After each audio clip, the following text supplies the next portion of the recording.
courses that we teach related to occlusion, a couple days or 3 days, where we talk about this, and this is what we talk about. We talk about stable teeth. We talk about guidance. We talk about where teeth are supposed to disclude when you move in protrusive position. Right and left movements, which teeth are supposed to be loaded and which ones. In your world of restoring implants, how would you handle a canine? Would you put guidance, if you follow these principles here of basic building of a bite, would you put guidance on an implant in a canine region? Canine rise with an implant, would you or would you not? Yes. Yes, you would? Yeah. We followed the basic principles. For a long time, people said, hey, I'll never guide on an implant, because what were we worried about with implants? We were worried about lateral forces, right? We're worried about lateral forces, and that's not really a worry that we need to have. We need to have worries about the whole complexity and how they come together. So when you put in a restoration in, the first thing you do, remove all the gross interferences. That's pretty simple and pretty easy if you can see them. If you can see these things, it's pretty simple. Arc of closure. Can a person close together without hitting and sliding and bumping around? That's one of the first things. If they can get there, we know that there's these things called freedom eccentric or long centric, where people don't just close up and down. They come and they rotate forward and they come into their bites and they hit in a certain way that could be detrimental to an implant. We need to compensate for that. We need to understand how a person closes. If they've got a right to left movement in their closure, you know, there's a concept of the rat, the vertical chewer, the straight up and down chewer, you know, all these different things. We all chew all over the place. There's a dynamics, there's a three-dimensional dynamics to our chewing pattern that we need to look at. So we evaluate our contacts with tape.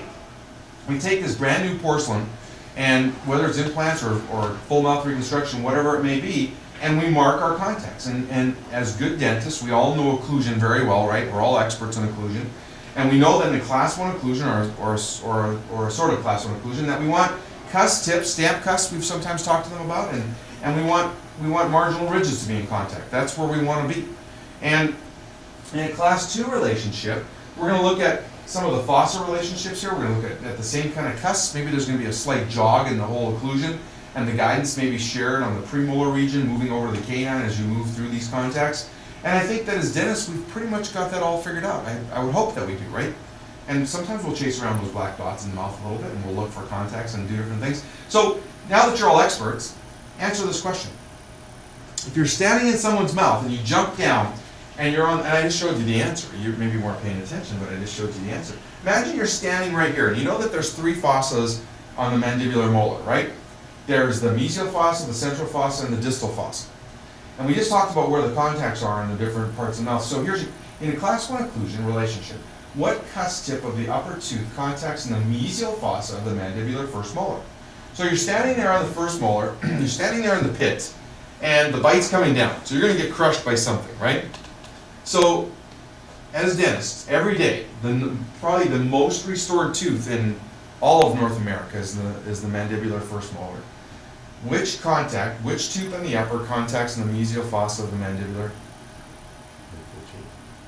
Okay, so the opposing tooth, which cusp? Mesial-lingual cusp of the upper molar. If everything's lined up and it's sort of class 1, right? Okay, who agrees with them?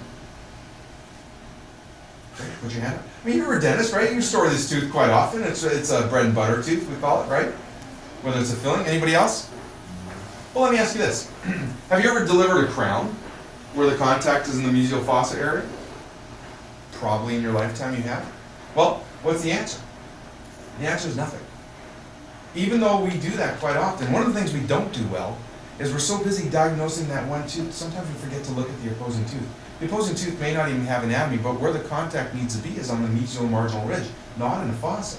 In fact, there was a study that was done, and just to let you know, 98% of dentists don't know this, okay? And I show this, you know what I did? It was interesting because I showed the same slide in Paris, and I said, so all these people got the answer wrong.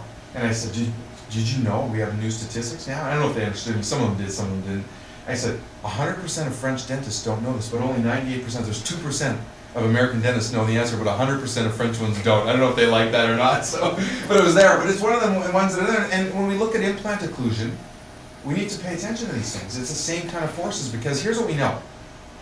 We used to think that a central fossa contact on implant occlusion was the way we want it to be, and narrow the occlusal table so that you weren't putting lateral forces. And now we know through different areas and the way implant configuration and thread design that we can put forces on the implant teeth just like we do on natural teeth. So we need to understand those. But there was a study, and there was a study by the name of a guy called Caputo from UCLA. And he would mount teeth and implants and different things in this photoelastic plastic. He put force on the tooth and shine a light, and you could see where the forces were around. And he said if you put a contact in the mesial fossa, which a lot of people do on their final restorations, all the force goes where do you think in the tooth? Where do you think all the force was collected? Furcation. And so when you look at these dentitions where everything looks great, tissue looks wonderful, patient's relatively healthy, but on their lower molars, they're starting to show early little signs of furcation. Take a look at the occlusion. There's probably something generating that force. So the mechanics of that molar with that distal root and those two mesial roots, there's something to that where the contacts need to be to maintain that force. And it was something that really opened my eyes. In fact, what it was I went to a conference with an endodontist buddy of mine, and I think endo was like watching grass grow. It's a little more exciting now with all the rotary stuff and all that good stuff. But I'm not going to go to an endo conference. It was in Las Vegas, so it caught my attention. But I'm thinking the course I went to was called Occlusion for Endo. And the way I kind of remembered it was, don't you lighten the load on endodontic teeth, or sometimes even take them out of occlusion? So I'm thinking, that course has got to be over by lunchtime. I mean, I'm out of there, I'm at the pool or wherever, but it was really good to understand why people get these painful, or why they have cracks in their furcations even after endodontic treatment. It was amazing to see that work. So again, most commonly restored tooth in North America.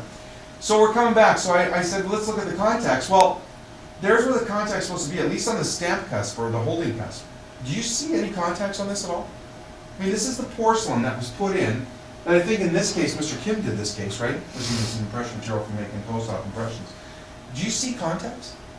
I mean, do you see the paper that marked? This is post putting in my bite. There's a little bit maybe that you see here and there, but you don't see a whole lot. And you're looking for the other contacts that we're looking for, you just don't see them. So why is that? Because teeth don't mark with these low fusing porcelains anymore. We've moved away from the classic feldspathics into a lot of these lithium silicates and other materials, and they're considered in the family of the low fusing porcelains. So we don't take them up in the furnaces anymore. How do we used to glaze crowns? Remember we used to have in the offices back in the day, you ever have any of those little glazing furnaces where it looked like a toaster oven? We used to take crowns and heat them up as much as we could without melting them down, take them to the glassy phase, let them cool, and that's what we make them shiny. Now what they do is they get a little bottle of stuff, they paint it on the surface, and they fire that on the surface. That doesn't mark with articulating paper all that well. So now we're concerned about occlusion and natural teeth and implants and all these different things, and we can't even figure it out. So we now use electronic means of looking at the timing of our occlusion. One of the things that you need to consider is when you're placing implants, which teeth should be loaded first?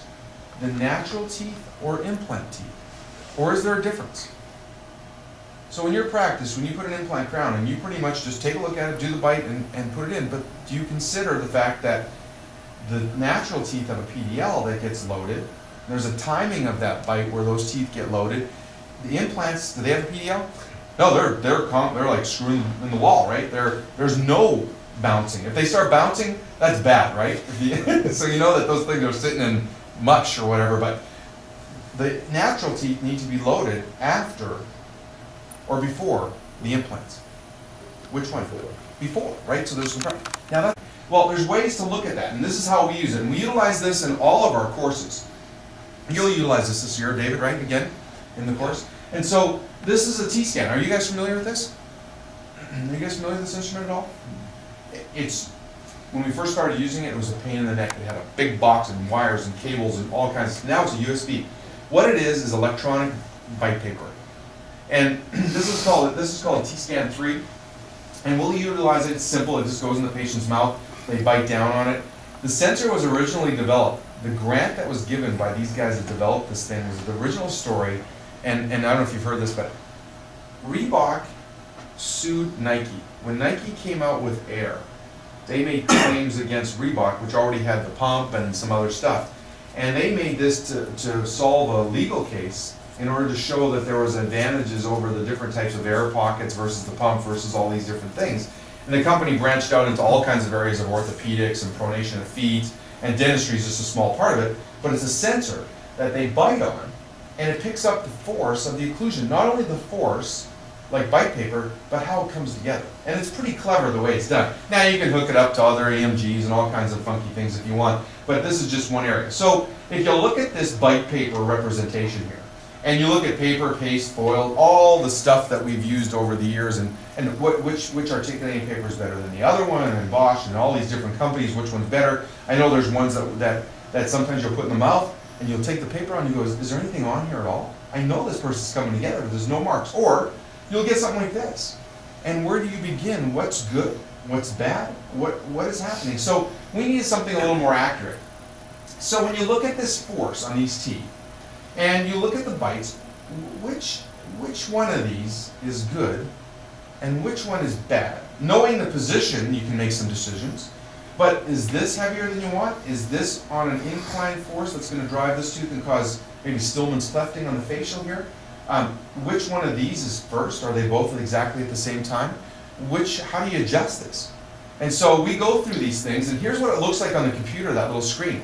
It looks as though you're kind of laying on the pallet, looking down at everything, and you're looking at how the teeth come together. And you can kind of see the central groove. You can set this instrument up to kind of be selective to the type of jaw and the arch form that you have. But what you're really looking at is you're looking at force.